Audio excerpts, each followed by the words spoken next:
ಭಾರತದ ರಾಷ್ಟ್ರಪತಿಗಳಾದ ಶ್ರೀಮತಿ ದ್ರೌಪದಿ ಮುರ್ಮು ಅವರು ತುಮಕೂರಿನ ಶ್ರೀ ಸಿದ್ಧಗಂಗಾ ಮಠದಲ್ಲಿ ನಡೆಯುತ್ತಿರುವ ಡಾಕ್ಟರ್ ಶ್ರೀ ಶ್ರೀ ಶಿವಕುಮಾರ ಮಹಾಸ್ವಾಮಿಗಳವರ 199ನೇ ಜಯಂತ್ಯೋತ್ಸವ ಹಾಗೂ ಗುರುವಂದನಾ ಕಾರ್ಯಕ್ರಮದಲ್ಲಿ ಭಾಗವಹಿಸಲೆಂದು ಇಂದು ರಾತ್ರಿ ಬೆಂಗಳೂರಿಗೆ ಆಗಮಿಸಿದ್ದಾರೆ.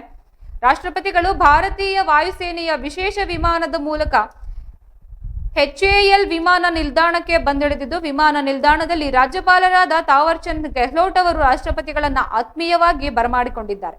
ಈ ವೇಳೆ ಗಣ್ಯರು ಹಾಗೂ ಅಧಿಕಾರಿಗಳು ಉಪಸ್ಥಿತರಿದ್ದು, ರಾಷ್ಟ್ರಪತಿಯವರ ಆಗಮನದ ಹಿನ್ನೆಲೆಯಲ್ಲಿ ಬಿಗಿ ಪೊಲೀಸ್ ಬಂದೋಬಸ್ತ್ ಏರ್ಪಡಿಸಲಾಗಿತ್ತು. ರಾಷ್ಟ್ರಪತಿಗಳ ಸ್ವಾಗತ ಸಮಾರಂಭದಲ್ಲಿ ಕೇಂದ್ರ ರೈಲ್ವೆ ಮತ್ತು ಜಲಶಕ್ತಿ ಇಲಾಖೆಯ ರಾಜ್ಯ ಖಾತೆ ಸಚಿವರಾದ ವಿ ಸೋಮಣ್ಣ, ಸಾರಿಗೆ ಮತ್ತು ಮುಜರಾಯಿ ಇಲಾಖೆ ಸಚಿವರಾದ ರಾಮಲಿಂಗಾರೆಡ್ಡಿ, ಸರ್ಕಾರದ ಮುಖ್ಯ ಕಾರ್ಯದರ್ಶಿಗಳಾದ ಡಾಕ್ಟರ್ ಶಾಲಿನಿ ರಜನೀಶ್, ಅಪರ ಮುಖ್ಯ ಕಾರ್ಯದರ್ಶಿಗಳಾದ ಗೌರವ್ ಗುಪ್ತಾ, ಕರ್ನಾಟಕ ಪೊಲೀಸ್ ನಿರ್ದೇಶಕರಾದ ಡಾಕ್ಟರ್ MA ಸಲೀಂ, ಬೆಂಗಳೂರು ನಗರ ಪೊಲೀಸ್ ಆಯುಕ್ತರಾದ ಸೀವಂತ್ ಕುಮಾರ್ ಸಿಂಗ್, ಬೆಂಗಳೂರು ನಗರ ಜಿಲ್ಲಾಧಿಕಾರಿಗಳಾದ ಜಗದೀಶ್ ಜಿ ಸೇರಿದಂತೆ ಹಲವು ಹಿರಿಯ ಅಧಿಕಾರಿಗಳು ಹಾಗೂ ಗಣ್ಯರು ಉಪಸ್ಥಿತರಿದ್ದರು.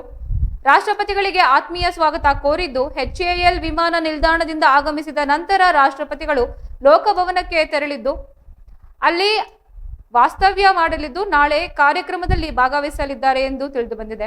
ಸಿದ್ಧಗಂಗಾ ಮಠಕ್ಕೆ ಕಾರ್ಯಕ್ರಮದ ನಂತರ ಅವರು ದೆಹಲಿಗೆ ವಾಪಸ್ ಕೂಡ ತೆರಳಲಿದ್ದಾರೆ.